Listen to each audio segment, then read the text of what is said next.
Hello dear listeners, welcome back to Timeless Romance Tales. Before we begin, don't forget to like this video and subscribe for more aristocratic danger, forbidden passion, and love stories that refuse to let go. Now tonight's tale begins with wreckage, thunder, and a duke who never expected to find a woman who could bring him to his knees. Let's begin.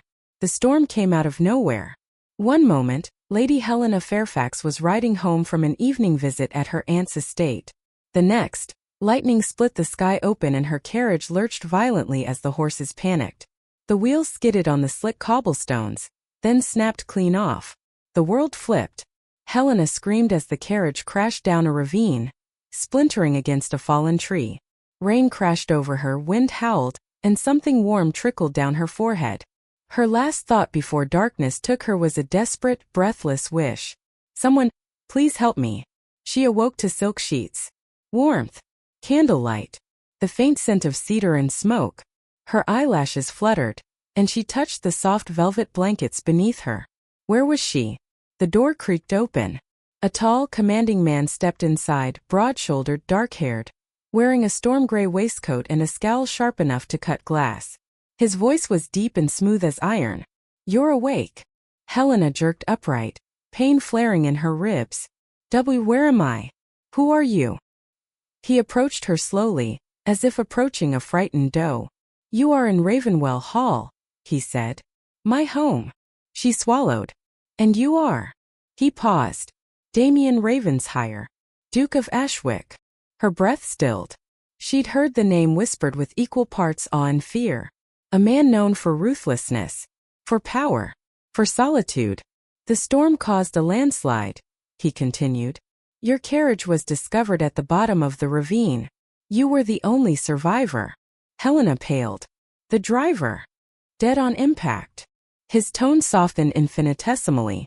You were lucky. She stared down at her trembling hands. I don't remember any of it. That's expected, he said. You were unconscious when I found you. You found me. His heart expression shifted just slightly. I was riding back from town, he murmured. Saw the wreckage. You were half submerged in water and bleeding. His jaw tightened. I carried you out. Her heart gave a soft, startled flutter. You carried me, she whispered.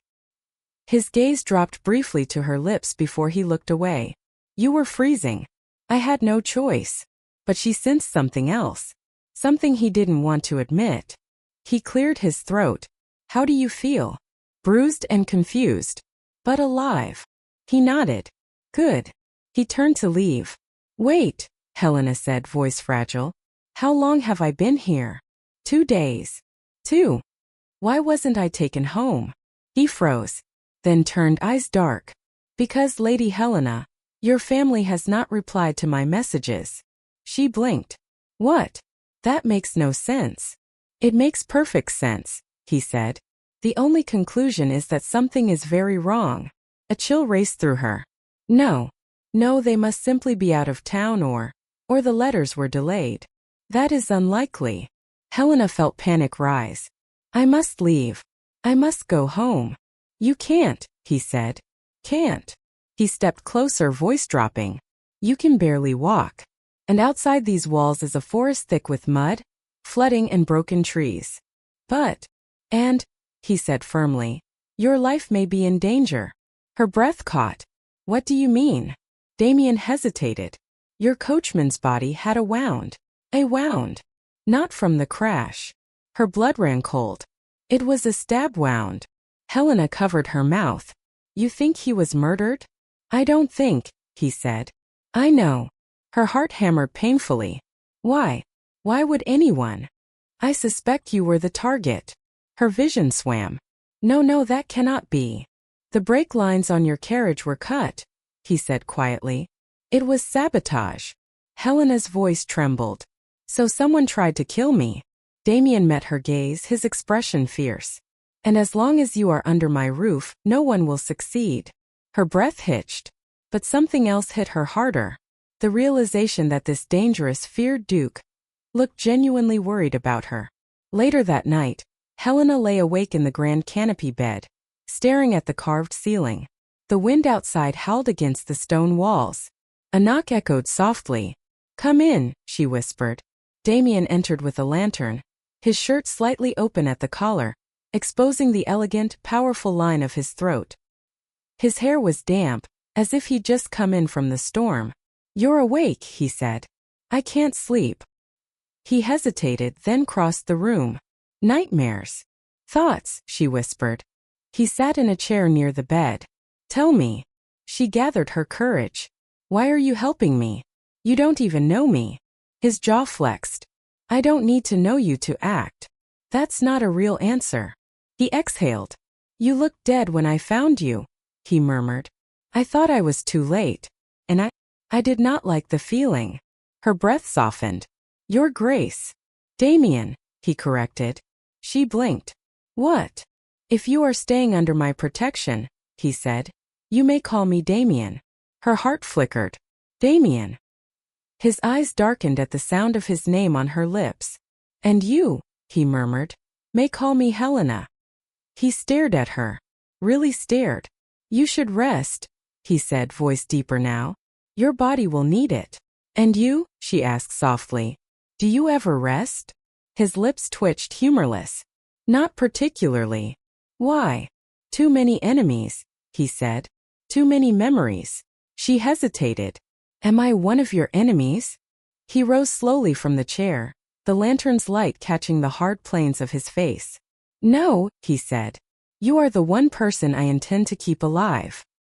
He reached out, brushing a strand of hair behind her ear. Her pulse jumped. "But why?" she whispered. His hand lingered by her cheek. "Because," he said softly, "I cannot bear the thought of someone hurting you." Their faces hovered inches apart, breath mingling, air charged. But he stepped back abruptly. "Good night, Helena."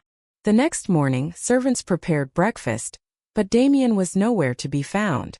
Helena asked the maid. "His Grace is in the training yard, my lady." Helena wrapped herself in a cloak and slipped outside. The sun was low, clouds drifting. Damian stood with a sword in hand, slicing through the air with lethal grace. Sweat glistened at his temples. A dummy splintered under his strike. "Damian." He turned sharply. Their eyes locked. He lowered his sword.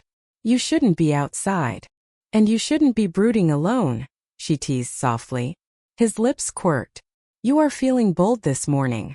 "Perhaps." She stepped closer. "Or perhaps I needed to see that the rumors were true." "Rumors?" "That you are dangerously handsome." He froze, then laughed. A sound so rare the servants watching gasped. He looked at her, eyes warm. "You shouldn't say such things." "Why?" "Because," he murmured, stepping closer, "I might believe you." Her cheeks warmed. "And if I meant it?" His breath caught. "Then I would be a doomed man." She whispered. "I don't want you doomed." He moved closer. Too close. "Then what do you want, Helena?" Their lips hovered inches apart. She whispered. "You." Lightning crackled, not in the sky but between them. His hand slid to her waist, pulling her gently into him. "If you only knew how long I've wanted to hear that." "But we've only just met," she breathed. "Sometimes," he murmured, "a moment is enough." He leaned in. A shout interrupted them. "Your Grace." "Riders approaching." Damian cursed softly, pulling away but keeping her behind him protectively. 3 men rode up to the gates. "Bandits." "Armed." Damian stiffened. "They've come for you." Helena trembled. "What do we do?" He pulled her close. "You stay behind me. Always." He stalked forward, sword drawn, commanding and terrifying. The intruders dismounted. The leader sneered. "We're here for the girl, Duke." "You'll get her over my dead body," Damian growled. "That can be arranged." Before the man could finish, Damian struck like lightning. A single clash rang out. 1 man fell. Then another. The last fled. Damian didn't chase him. He turned immediately back to Helena, chest heaving. "Are you hurt?" he demanded, voice fierce. "No," she touched his cheek gently. "Are you?" He caught her hand, pressing it to his chest. "You are mine to protect," he said. "And I will kill anyone who tries to take you." Her breath trembled. "Damian, if I am truly in danger, then I cannot leave." No, he said firmly. You can't. But what will people say? He stepped closer, thumb brushing her lower lip. They will say I claimed the woman who survived death only to steal my heart. Her pulse fluttered wildly. And what will you say? He whispered. I will say you belong with me. She leaned into him. And do I? He kissed her deep, slow, reverent. When they parted, his forehead rested against hers. I nearly lost you once, he whispered. I will not let it happen again. Damian, you will stay here, he said. Where I can protect you, where I can care for you, and if the world demands explanations. His voice dropped to a possessive, velvety growl. Then let them. I will tell them the truth. What truth? She whispered. That I love you. Her eyes widened. Love? He nodded, eyes blazing. Yes. From the moment I pulled you from that wreckage, I knew losing you would end me. She cupped his face, voice trembling with emotion. Then you should know. I love you too. He exhaled shakily, pulling her into his arms, lifting her slightly off the ground as if he couldn't bear space between them. Good, he murmured against her ear.